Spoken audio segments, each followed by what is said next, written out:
ഇന്ന് തന്നെ ഡൗൺലോഡ് ചെയ്യൂ. കാണൂ നിങ്ങളുടെ ഫേവറേറ്റ് ഷോസ്. രാധിക, നീ അങ്ങോട്ട് മാറിയെന്നോ?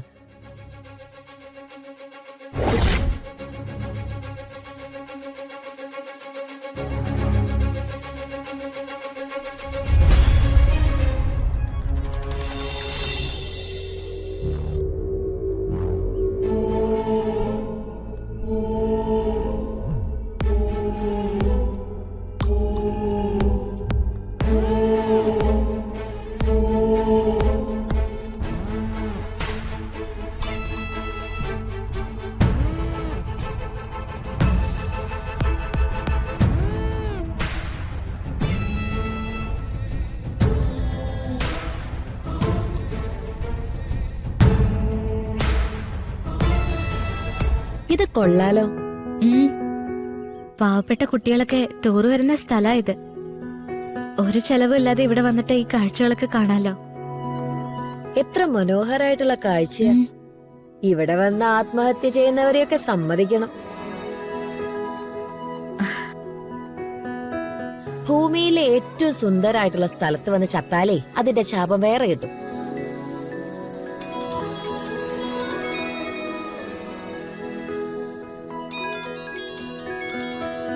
ആരായാലും എടുത്ത് സംസാരിക്കേ.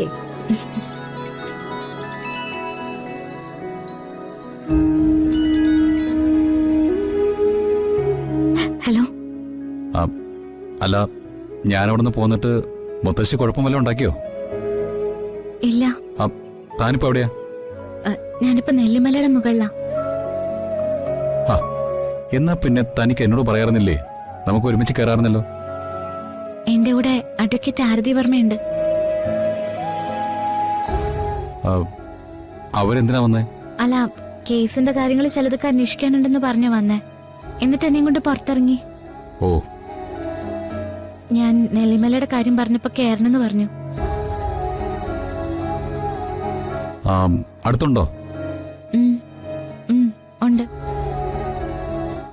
സത്യം പറഞ്ഞാലേ എനിക്ക് തന്നെ കണ്ടിട്ട് പോന്നിട്ട് തിരിച്ച് അങ്ങോട്ട് തന്നെ വരണം തോന്നിക്കൊണ്ടിരിക്കുക. ഇപ്പൊ എന്താന്ന് അറിഞ്ഞൂടാ, ഒരു നിമിഷം പോലും പിരിഞ്ഞിരിക്കാൻ വയ്യ.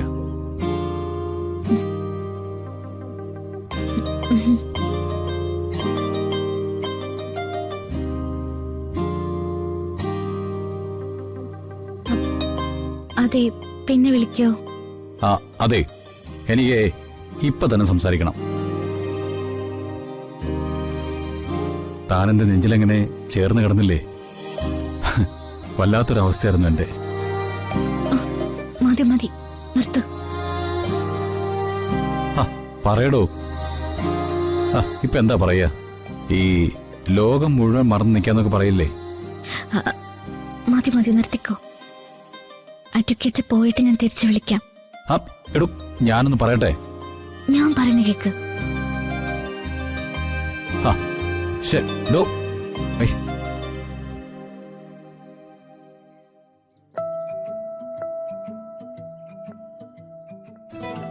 ആരാ വിളിച്ചേന്ന് ചോദിച്ച അമ്മയായിരുന്നു രാധിക പറയും.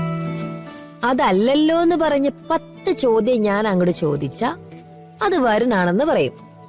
അങ്ങനെയല്ലേ മനസ്സിൽ പ്ലാൻ ചെയ്തിരുന്നേ? ഈ വക്കീലന്മാരൊക്കെ ഇങ്ങനെയാണോ? എല്ലാവരുടെയും കാര്യം എനിക്കറിയില്ല. ഞാനെങ്ങനെയാ, മുഖത്തുള്ള പരിഭ്രമവും വേവലാതെയും കണ്ടാൽ അറിയാം ഫോണില് വരുണാണെന്ന്.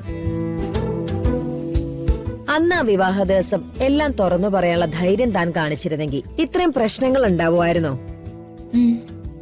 ആ ദിവസത്തിന് ഒരു ദിവസം മുൻപേ ഞാൻ ചേച്ചിയെ കണ്ടിരുന്നെങ്കിൽ എനിക്കൊരു പക്ഷെ പറയാനുള്ള ധൈര്യം ഉണ്ടായേനെ. എന്ന് വെച്ചാ ഇനി പറയും അല്ലേ? വാ, നമുക്ക് ആ അറ്റത്ത് പോയി കാഴ്ചകളൊക്കെ കാണാം.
ഡീ.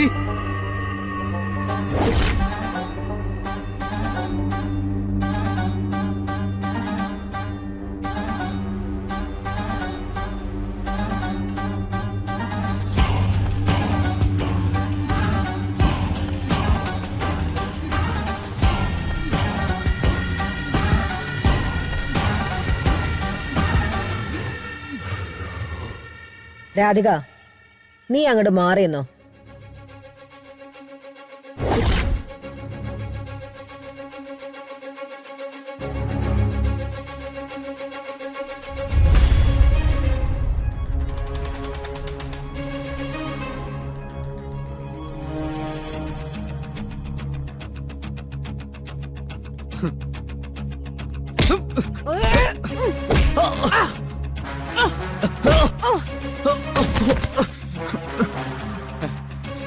പോയി അടിക്കടാ. ഡീ.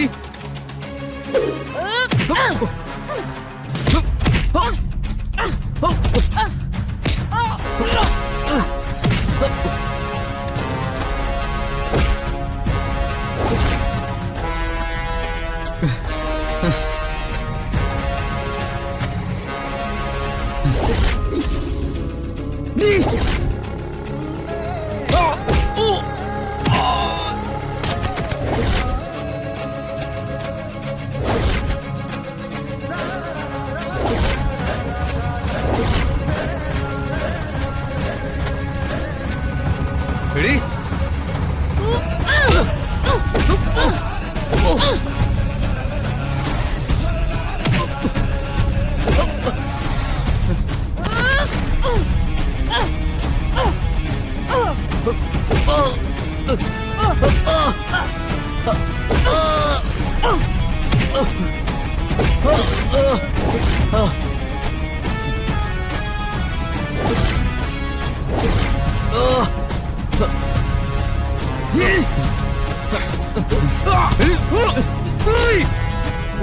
Run!